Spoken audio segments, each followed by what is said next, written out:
Okay, kids, have fun. Thanks, Jimmy. Jimmy's not going to be with us for this trailer review, but that's okay because we have two super cool guys who know a shitload about movies. Hi, Internet. I'm Sam.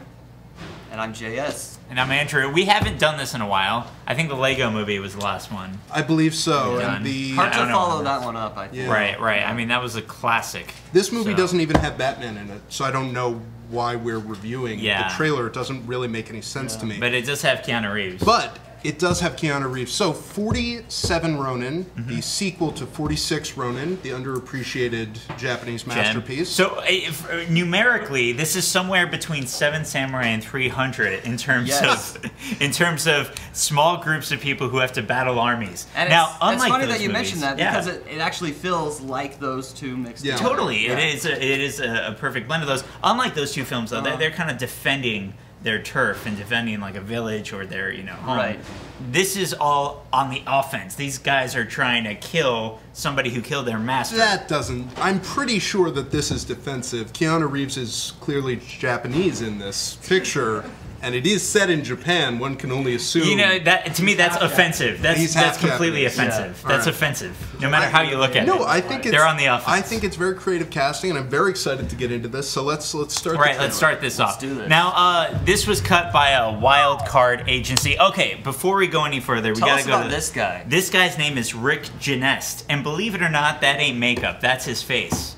I actually saw an ad, a pretty creative one, we should link to it in the comments, of a tattoo makeup kit for, like, if your parents don't know, your entire body is covered in horrifying skull tattoos. Right. You can apply it. And he looked normal with it on, and then he took it off, and it was all...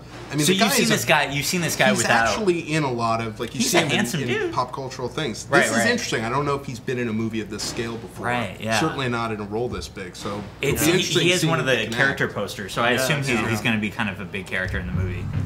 So Wild Card Agency cut this. They've done a lot of big stuff. The last thing I think big that they did was the Wolverine. We opened with Pirates of the Caribbean 3, which is pretty cool. This does look like.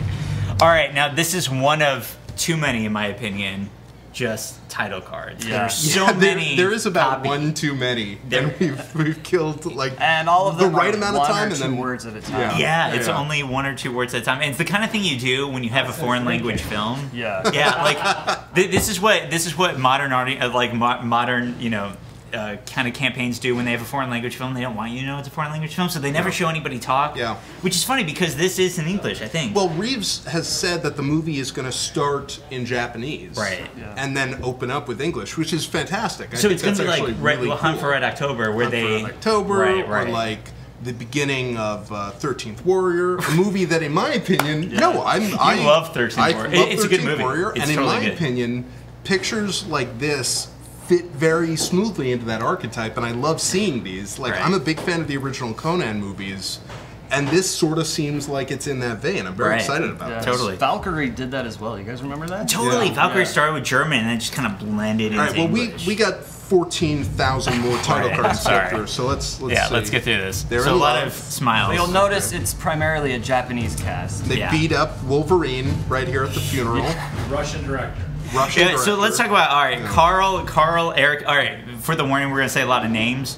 I don't know how to pronounce 95% of these names. I know Keanu Reeves. Yeah, there you go. There you go, and I said that really well. Yeah. I don't know how to pronounce most of these other guys. Okay. You know Mandarin, so sorry, that's wrong. It's not going to help a whole lot out with the Japanese, but... JS, please say Rinko Kikuchi's name for us. Rinko Kikuchi. All right, that's really good. Look at that. Really good.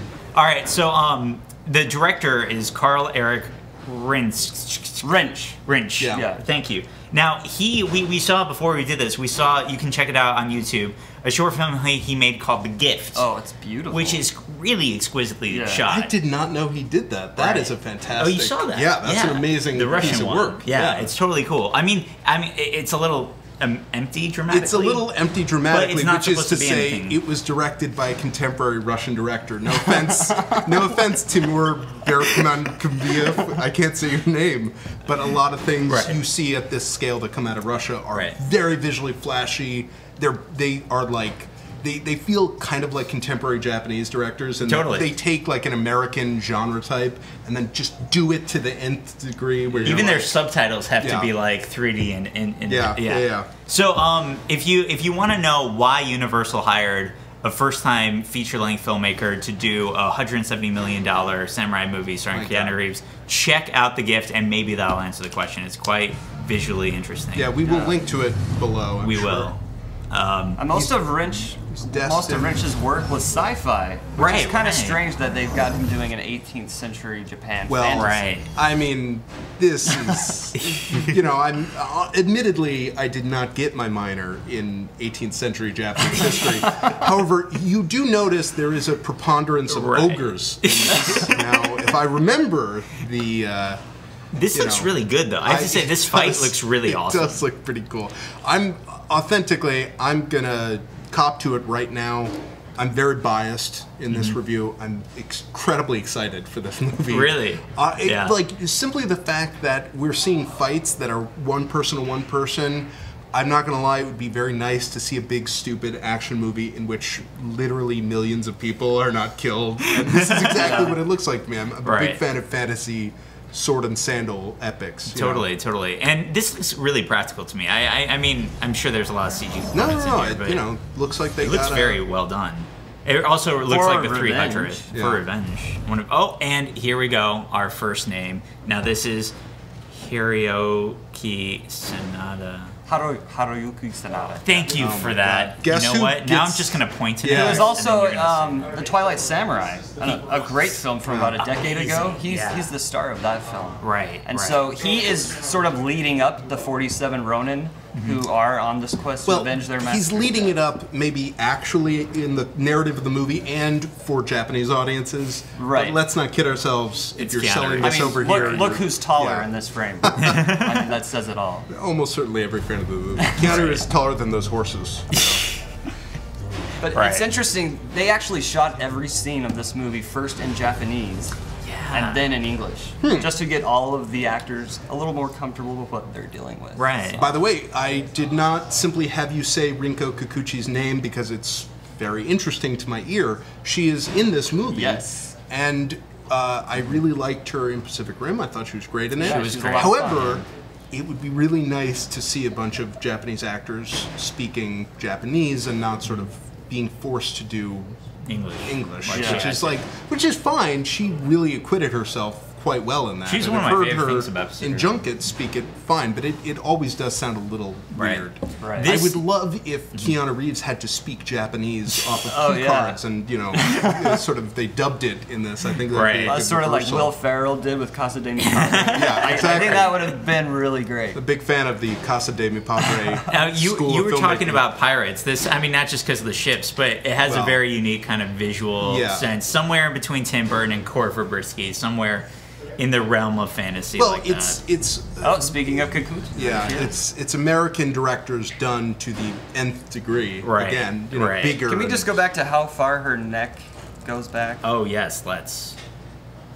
Very nice. Whoa, crazy. And she's got one blue eye, I've noticed. Not sure what the story behind that is. I'm sure there is one, or at least I hope there is. She is a mystic type of a witch character from what I'm gathering from this trailer. Yeah, which is... Now, John Matheson was the DP on this. Oh, yeah. He's also done like Gladiator and Kingdom of Heaven and Robin Hood, Ridley Scott's Robin Hood. It does look suitably epic. And large. Right, which is, But also did X-Men First Class. So he did do he's X-Men. still, and that was 3D, right? So he has experience with 3D. Right. Which this film is supposed to be released in 3D. Yeah. Now, also admittedly, that this was supposed to come out like a year and a half ago. This movie has gone through a lot of production strife. But it is a complicated production schedule. They're making it in Japanese and English. They shot it in Japan, parts of England. I'm not going to begrudge them a little finessing the way I would if it was, Especially, this has been there have been a lot of troubled productions that have done quite well recently. World War Z famously had a very troubled production, and that movie was far better than it should have been. Exactly. That's what everybody says. That movie is better than it's any right being. Yeah. Yeah. Let's hope the same thing. So I didn't get a good count whether there's 47, but please, if you're watching, pause during that moment and count it up. Right That's there, a cool shot. Very cool shot. Now, You know, Lord of the Rings, anybody? Totally. let me just Hobbit, say, after the recent, in my opinion, total mess that was Jack, the giant murder slayer, killer, destroyer of. It would be nice to see a large, sort of goofy fantasy epic get it right. I think we've all been waiting. I thought Pacific Rim was kind of that. Pacific Rim was, but as someone with a lot of fondness for that particular genre and all the conventions therein, I think everybody in our generation would love to see a follow-up to Princess Bride, like something that's sort of sat in the same. And I don't know if this is that. No. This probably is probably not. more This 300 looks like it's a little more serious. Right. However, I think Keanu Reeves, usually intentionally, he's got a certain dry sense of humor in a lot of movies he's done, and I think he would be a follow-up to Carrie Hughes. People forget his sense of humor in like The Matrix even. Like he carried a lot of this that. Is a man who I love him in The Matrix. This is a man who came to us with Bill and Ted. I mean, you don't think he's lost those chops. I just hope he's speaking Shakespearean like he does in My Own Private Item. Yeah, well, or in any of the Shakespeare movies he's done. Now this is a little Snow Whitey. We're just going to go through the entire thing just by comparing it to other movies. But now we see a lot of CGI that I can't say looks as fantastic as some of the stuff earlier in the trailer. I like the look of this. It looks very threatening and weird and just sort of graceful and off-putting. Like, I don't know, there's something about that. The dragon, whatever. We saw the Desolation of Smog Dragon. Oh, right. So there you go. So apparently she is a shapeshifter of some sort. Right. This, to me, looks better than the Desolation of Smog Dragon. I'm sorry. That might not be a popular opinion, but I like this a lot. We've seen very little of the Desolation of Smog. We saw a big, steady shot of it. Yeah, and this is a second, and I just like it more. I like the design more. I hear you. I hear you.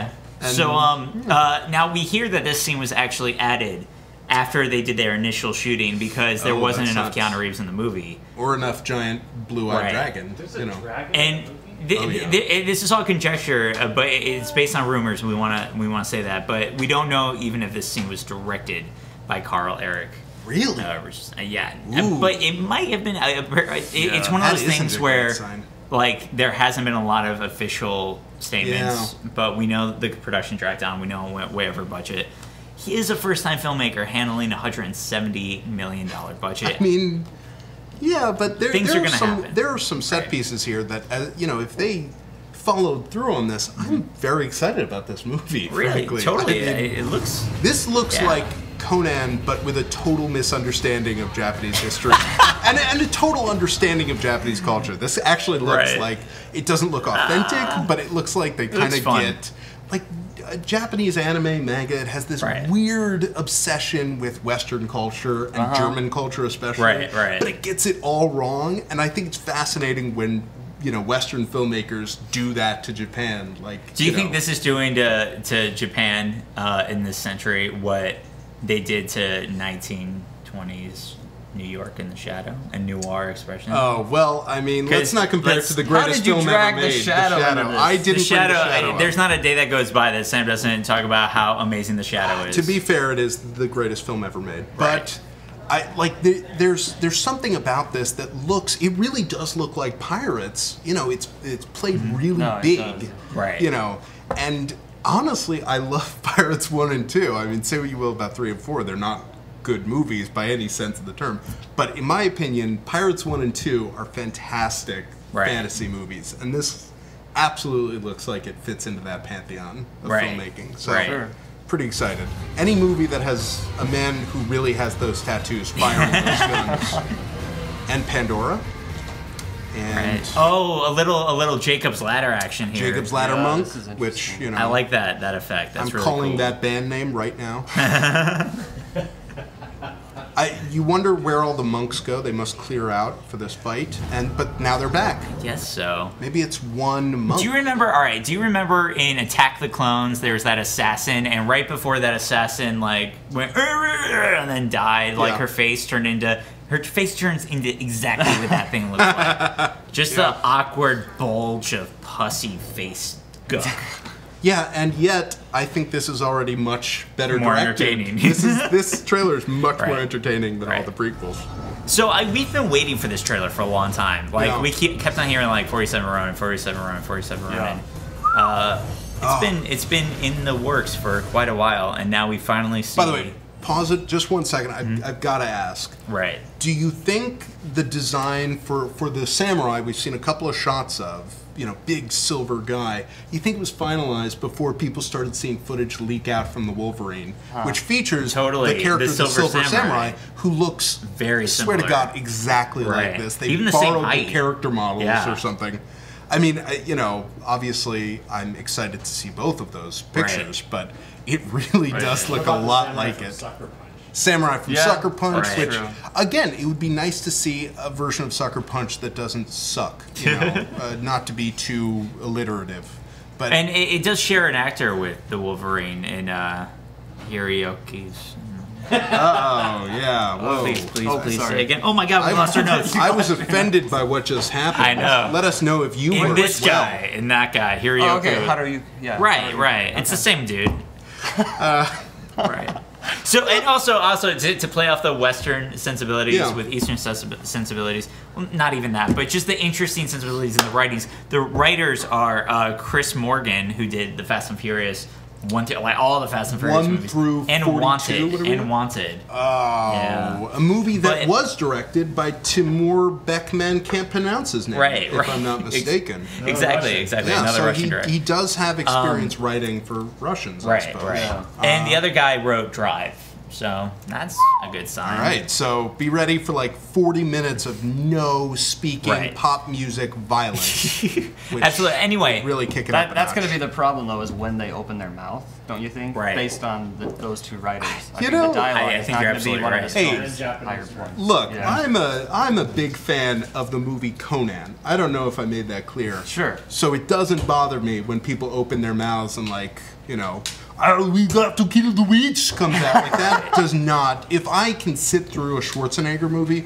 I guarantee I can enjoy this. Right, So but plan so on far doing we that. don't know if this movie has anybody punching a horse, so I can't say. It's a movie. It has someone punching a horse in it. What's wrong with you? Right, so this was in terms of everything we were expecting from 47 Ronin and everything we've been hearing for a long time.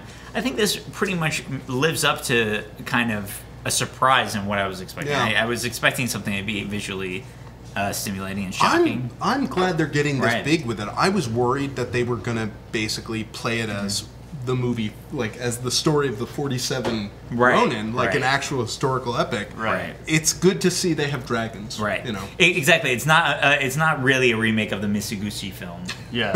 I said that right. I totally said It's that the right. most esoteric way to end one of these. Thank you for that. It's safe to say this is not an adaptation of the actual story. Yes. I mean, they've Yes. taken a lot of artistic liberties, like The Social Network did. yeah, exactly. Like Yeah. the Social Network did.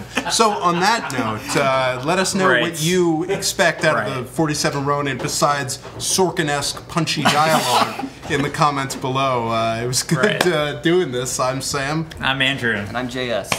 Thanks a Thanks. lot.